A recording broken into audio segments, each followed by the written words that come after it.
We've got a real week of two halves on the way weather-wise. This is your fleeting view from Emwys. We start the week more or less where we've left off over the weekend, with further weather systems coming through off the Atlantic. Still the risk of severe gale force winds across the mountains, particularly England and Wales through Monday daytime. Lighter winds comparatively across much of the Highlands, just as the pressure pattern and the isobars open out a little bit.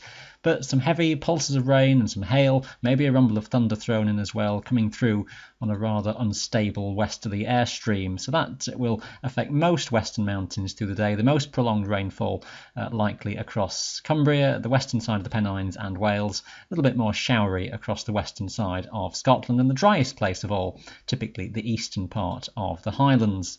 Now we stick with a rather chilly westerly airstream as we go overnight and into Tuesday, so the freezing level will be lowering, temperatures then sub-zero on the higher tops through Tuesday daytime, particularly in Scotland. Some showers of some snow and some hail will fall at times to lower slopes, especially across western mountains, and they'll come in rather frequently again through the course of the day. Chance likewise to Monday of a rumble of thunder just mixed in with one of those heavier showers.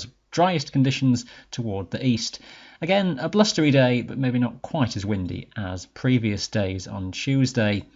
We just turn the airflow a little bit more northwesterly as we go overnight into Wednesday, and higher pressure finally begins to build in from the west. So a few bands of showers coming around from the northwest at first on Wednesday, but those will tend to fade as that high begins to build from the Atlantic. Parts of North Wales, though, could still be dragging in some of those hail and snow showers on higher tops for a good part of the day into the north of Snowdonia. But elsewhere, some sunshine coming through and cloud breaking towards higher tops, but a rather chilly day is still around.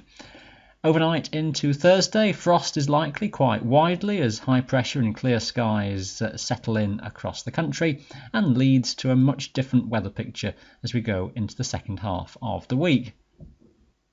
It sets up the chance for some inversion conditions later in the week as high pressure builds in. There's the uncertainty to what extent low cloud will exist, but some banks of low-level fog would be likely, and the higher mountains generally above any of that lower level murk. Temperatures lifting a little bit, typically just becoming above freezing, and some of the higher tops could be a few degrees warmer than lower down.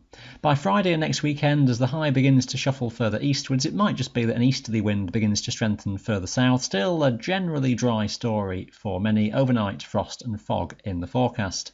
So finally some improvements at least. More on that in the full planning outlook on Tuesday. That's been your fleeting view. Thanks for watching.